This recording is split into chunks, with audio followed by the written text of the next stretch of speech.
Se eu já me arrumo muito pra fazer os vídeos que são só introdução, imagina esse vídeo que eu vou ficar falando aqui por muito tempo.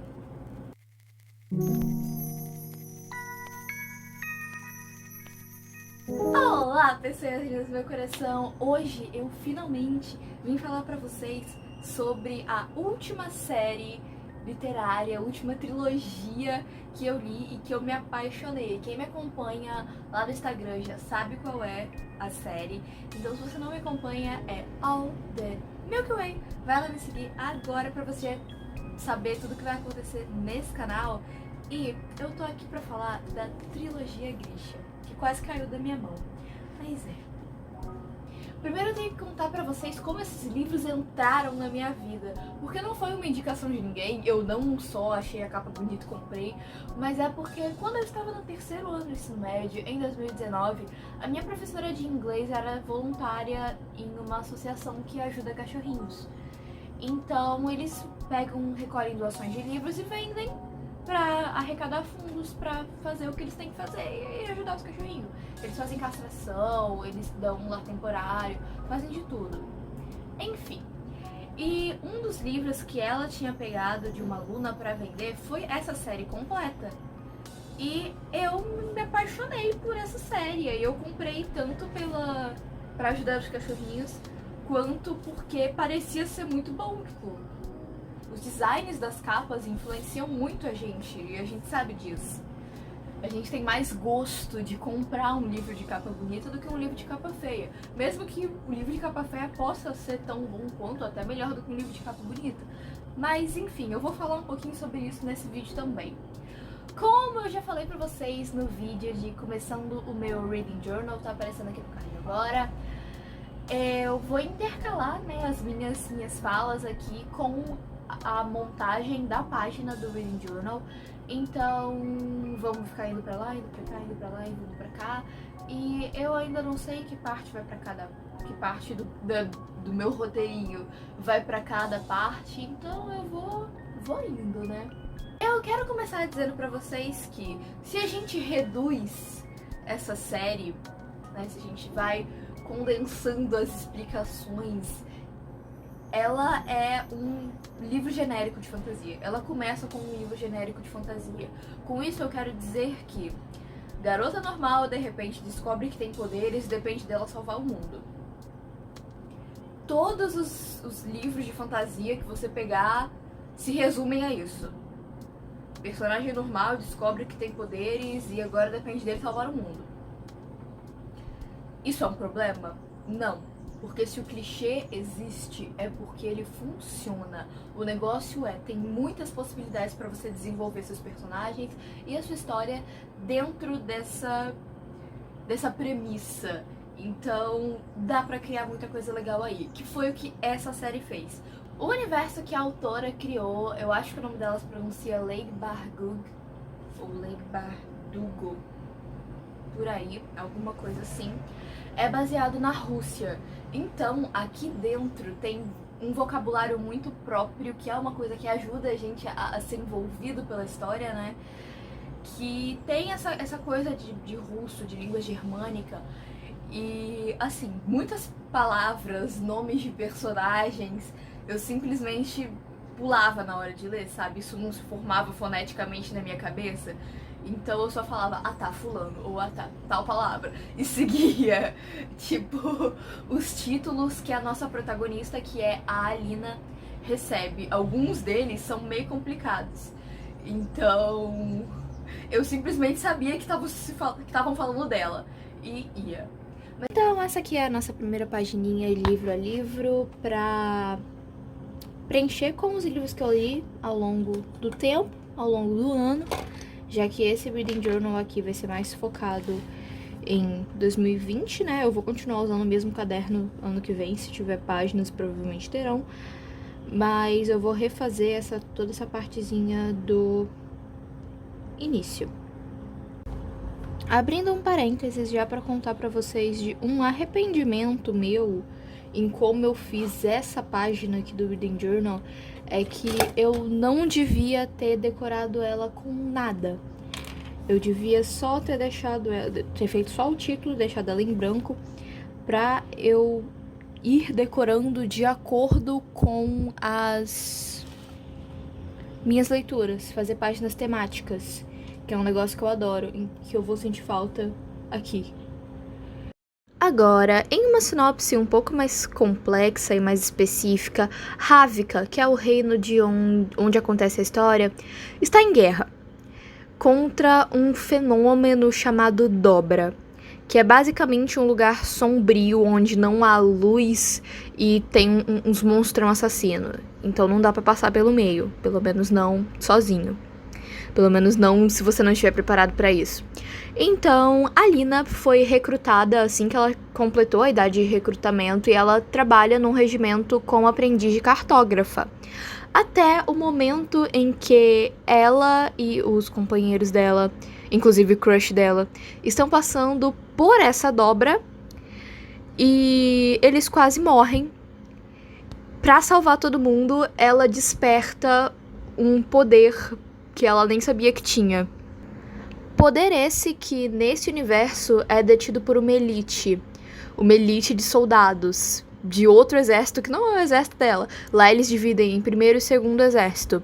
Então ela é levada para ser treinada no palácio, no pequeno palácio, para atingir o seu maior potencial e conseguir ajudar o povo na guerra e salvar todo mundo. E agora o mundo depende dela e do Darkling, que é o comandante do segundo exército, que é o exército das pessoas que têm poderes, o exército de Grixas, que é como eles são chamados.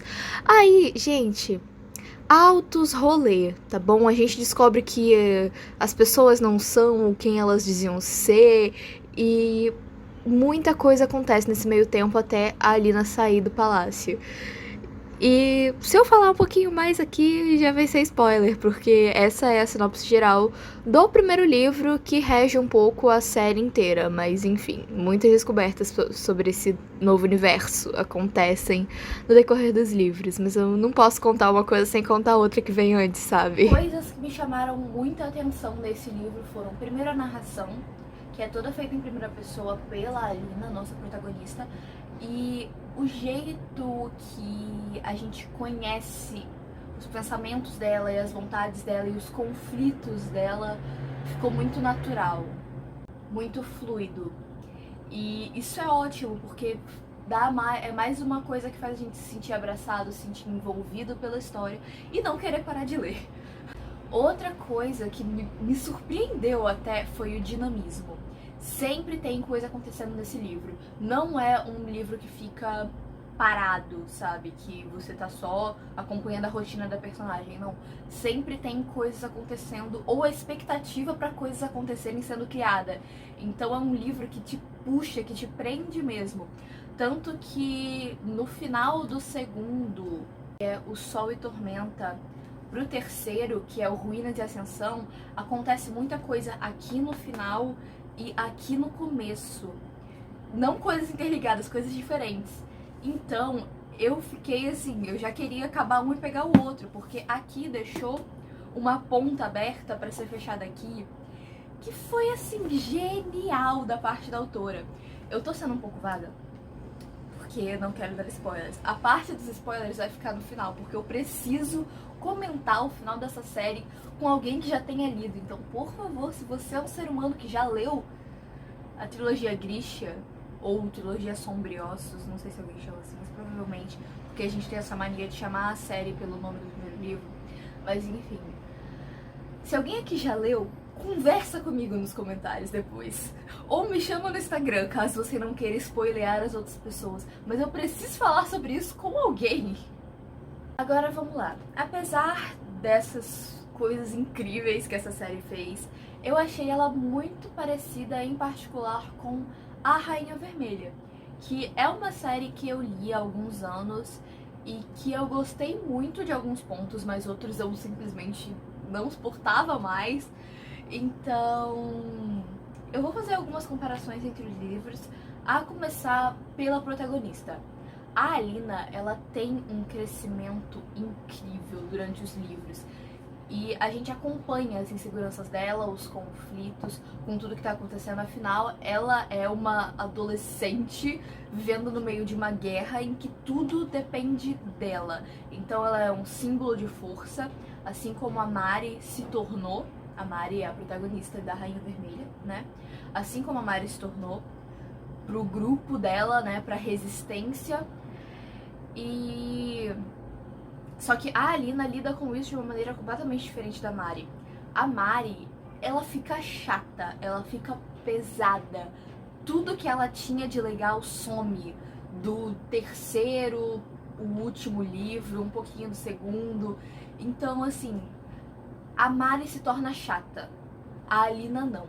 A Alina consegue lidar com isso, apesar dos conflitos, apesar de tudo, ela cresce, ela tem um desenvolvimento maior do que a Mari, na minha visão como leitora.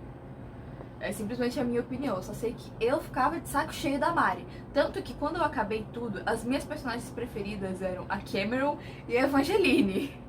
Outro ponto é o quadrado amoroso. Por quê?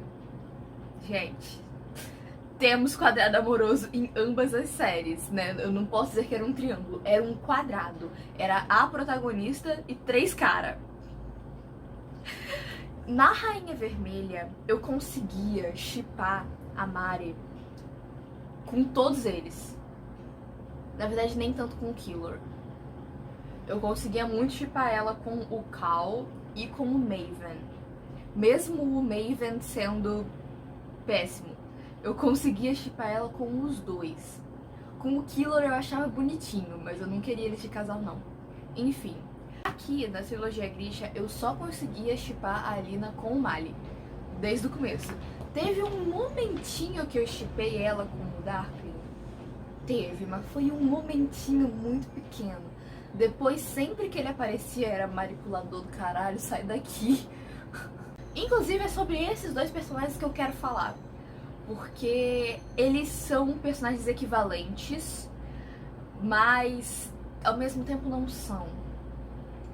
Assim, eles 2 têm uma relação não romântica, é uma relação de posse com as suas respectivas protagonistas. Então, eles querem tê-las não exatamente porque eles estão apaixonados, não exatamente porque eles se importam, mas pelo poder. E eu gosto desse tipo de vilão, que é manipulador, que trabalha nas sombras, que se faz de bonzinho por algum tempo. Eu amo esse vilão, que você nem sempre achou que seria um vilão. Ok, que na trilogia Grisha isso é um pouquinho mais evidente desde o começo, apesar dele ter os seus momentos de bondade. Ele, não sei, ele nunca me convenceu muito. Inclusive, o Darkling é um personagem muito complexo, de muitas camadas, que daria pra gente analisar num vídeo inteiro. Diferente do Maven, que durante algum tempo foi só um mandado pela mãe dele, que transformou ele num monstrinho. Outro ponto em comum na minha experiência de leitura dessas 2 séries é que, em algum momento, eu quis ver essas 2 personagens, as 2 protagonistas, mudando de lado. Teve momentos, principalmente na prisão do rei, que eu queria que a Mari fosse pro lado do Maven, que ela cedesse, só pra ver o circo pegar fogo, só pra ver o mundo acabar, sabe? A Alina também. Tiveram momentos que eu me perguntei, mas e se ela mudasse de ideia? E se ela fosse pro lado do Darkling? Depois que a Alina virou um grande símbolo, ter eles 2 como um casal, mesmo que não fosse um casal romântico, mas tipo um casamento arranjado, qualquer coisa assim, só pelo poder, sabe? Porque eles teriam influência em todas as frentes. Então, eu ainda quero ler algum livro sobre isso. Alguém tem alguma recomendação?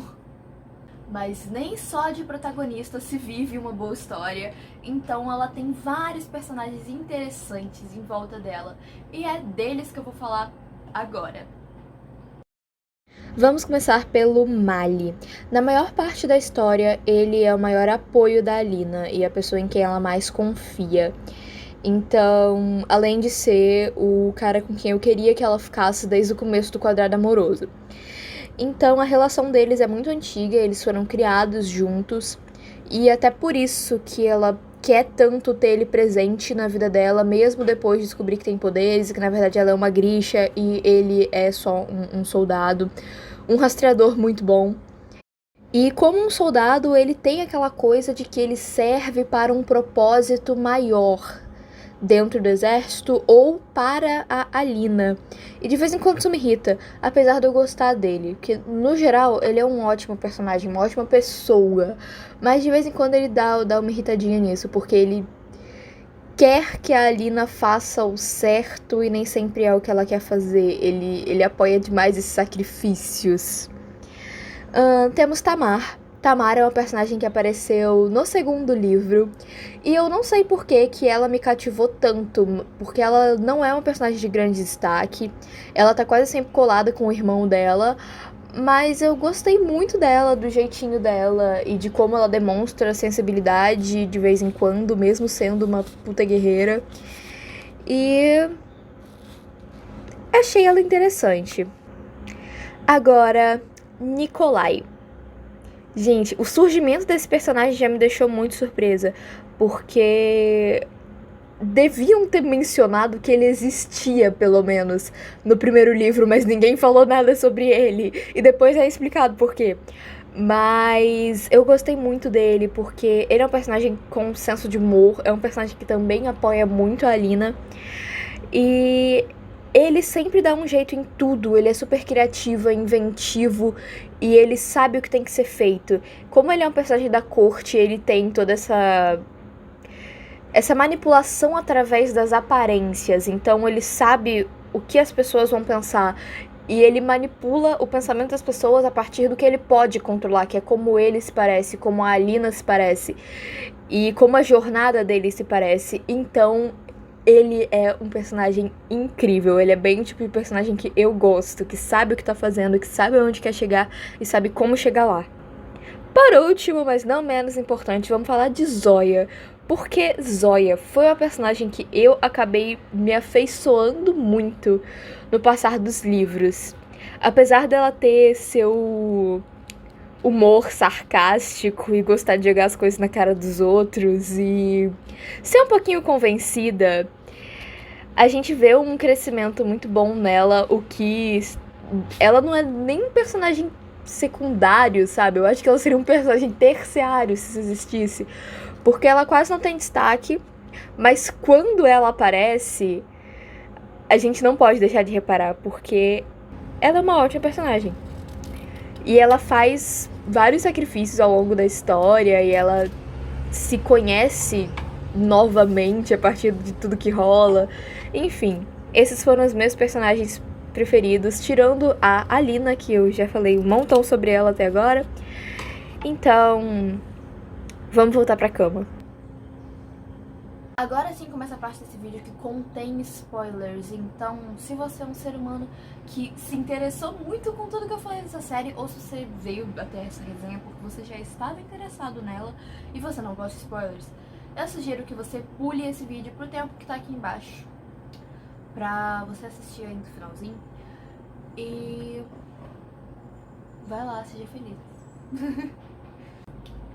Este livro foi surpresa atrás de surpresa, imprevisto atrás de imprevisto.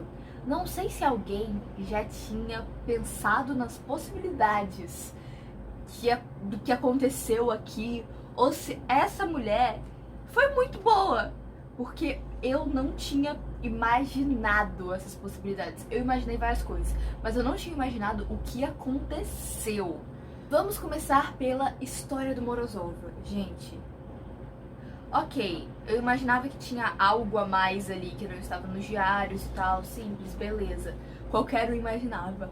Mas agora, que a Bagra era filha dele, que aquela mulher também é centenária, gente, genial. É aí que as histórias se cruzam, que as histórias se intercalam, e foi muito bom. Foi uma ótima descoberta. Esse capítulo com certeza foi um que eu li assim de uma vez. Mas outra coisa que pra mim foi uma surpresa imensa foi o Mali ser o último amplificador. Véi, quando você repensa a história, a gente percebe que a autora deu indícios disso antes. A gente que sonso e não percebeu, mas os indícios estavam lá. A gente é que foi sonso. Mas a maneira como a Alina descobre isso e todo o peso que isso tem pra ela foi muito importante. Foi muito importante pra história, foi muito surpreendente. Aquele momento que você fala, puta merda, agora ferrou. Não tem mais o que fazer. Ferrou. Nesse momento eu pensei, tá, vamos dar um jeito desse menino não ter que morrer. Porque seria uma perda muito grande pra história se ele morresse. Eu acho que vão dar um jeito dele não morrer. Aí, chega lá no penúltimo capítulo, tá a Alina metendo a faca no coração do menino. Eu, errei. Só que aí eu fui surpreendida com vários conjuradores do sol surgindo. E, gente, isso foi incrível demais, sabe? O simbolismo disso, sabe? De que toda aquela coisa que a série já reforça durante todos os livros, que é de que juntos nós somos mais fortes de que não é a quantidade de pessoas, mas é o grau de comprometimento. Sim, citando Harry Potter aqui nesse vídeo, porque eu não perco a oportunidade. Que todos ali estavam muito focados, muito engajados naquilo e que por isso deu certo, sabe? Toda a batalha final foi muito boa, inclusive a morte do Darkling. Muito bom, fiquei chocada. E eu descobri que tem outros livros dessa série, quer dizer, que se passam no mesmo universo, mas que não são exatamente da série. E eu fiquei, gente, eu preciso disso, preciso ler isso. Agora, o que veio depois foi, não precisava reviver o Mali. Eu não acho que precisava reviver o Mali. Simplesmente achei desnecessário. Ok, que eu entendi a mensagem. Agora os dois não são mais especiais e é isso, e vida que segue, mas eles fizeram grandes coisas e agora eles podem ter a vidinha deles como um casal de camponeses normal. Mas eu achei que não precisava. Talvez a Alina precisasse ficar sozinha, pelo menos romanticamente, pelo menos um tempo, não sei. Se bem que depois de tudo isso que aconteceu nos últimos livros, ela merecia um pouquinho de paz também. Mas enfim, eu achei que não precisava reviver o Mali. Foi um pontinho que eu não gostei. E outra coisa que eu não gostei muito foi que o final ficou muito fechadinho, sabe? Aquele último capítulo, eu achei que não precisava dele. Podia pular de quando a Alina fala pro Tolia ou pra Tamar que ela morreu ali. Podia pular pro prólogo. Pro prólogo não, pro epílogo. Que é o finalzinho quando não é narrado pela Alina, né? Quando é narrado em terceira pessoa. E o narrador chama eles dois, o garoto e a garota. Porque quem precisa de individualidade, né? E ele fala que o Nikolai ia lá visitar eles de vez em quando, a Zoya, a Gênia e o David também, e que eles tinham uma escola para crianças. Podia ter tirado todo o último capítulo e deixado só o epílogo, porque eu acho que ia dar uma fechada, mais ou menos, mas não ia ser tão fechadinho quanto foi, sabe? Não que eu não tenha gostado do que aconteceu com os personagens, é só que eu gosto de ter brecha pra imaginar o que aconteceu. Então aqui temos a pagininha completa, aqui em cima com um resumo, depois coisas que eu gostei e não gostei, que eu já comentei ao longo desse vídeo. Lembrando que os meus dislikes não foram de tipo, nossa, o Jay ficou ruim. Foram só de coisas que eu achei que podiam ser melhor desenvolvidas na história. A minha frase preferida, quando as pessoas dizem impossível, na maioria das vezes querem dizer improvável, que é do Nikolai, um personagem pelo qual eu já declarei o meu amor aqui. E por último, mas não menos importante, as estrelinhas. Então, Sol e Tormenta, que é o segundo livro, e Ruína e Ascensão, que foram os 2 livros que eu li esse ano. O primeiro livro da trilogia eu li no ano passado. Eles 2 ganharam 4 estrelas. E toda a trilogia ganha 5 estrelas, porque ela, como um conjunto, é incrível. É muito boa, muito envolvente. Aqui temos a nossa primeira pagininha, então. Eu ainda tô estudando qual seria a melhor maneira de fazer isso, mas eu gostei desse formato. Pretendo escrever menos nos próximos livros, né? Mas é o que tem pra hoje. Gente, essas foram as minhas reflexões, as minhas ressalvas, tudo o que eu mais gostei e desgostei nesse livro aqui pra vocês. Nesse livro não, né? Nesses 3 livros incríveis aqui pra vocês. Foi uma surpresa muito grande, porque eu não tava esperando me apaixonar por essa série, por esse universo, ficar pesquisando fanarts e querer fazer looks inspirados mesmo sem ter nenhuma roupa que possa se encaixar nesse universo. Eu queria muito ter feito um look nesse vídeo, um look inspirado. Ok que eu fiz um negócio meio conflitos da Lina, mas assim, não era o que eu queria fazer. Eu queria um look digno de corte, digno da corte do Czar. Então, não foi dessa vez. Mas eu ainda posso fazer um desenho. Inclusive, eu posso trazer desenhos desse livro, né? Dessa série, no caso. Gente, eu tô quase colocando 2 vídeos por semana aqui no canal, porque tem tanta coisa que eu quero trazer. Eu já tô com a minha agenda fechada até final de março. E hoje ainda não é nem fevereiro. Então, talvez eu coloque 2 vídeos por semana. Inclusive, por falar em 2 vídeos por semana, eu acho que nesse ponto da vida já estreou uma série nova que eu estava muito ansiosa pra trazer, chamada Aleatoriedades. O primeiro vídeo eu sei que tá muito bom, porque eu já gravei, então ela tá aparecendo aqui no card agora pra você assistir e ir lá compartilhar das minhas reflexões e ver o que você acha. Voltei aqui porque eu já tinha tirado meu querido celular câmera do lugar. Então, o que eu tinha que falar? Ah, tá. Estava eu procurando por fanarts, né? Porque a gente acaba de ler, a gente pode procurar fanarts sem pegar spoiler de nada, porque acabou. Então, eu achei capas de... Eu acho que é em espanhol, eu não sei, são essas aqui. E elas são muito lindas! Olha essas capas, velho. Por que não vem assim pro Brasil? Por quê? Tem uma outra que é bem parecida com a do Brasil, mas muda a tipografia. E eu também adorei. Elas estão aqui agora, ó. Gente, elas são muito lindas. Lindas, lindas, lindas. Também achei um monte de fanart bonita, mas não vou botar aqui pra não dar spoiler pra ninguém, né? Achei umas fanarts muito boas. E eu queria mais fanart da Tamar. Então, se você tem uma fanart legal da Tamar, me manda lá no Instagram.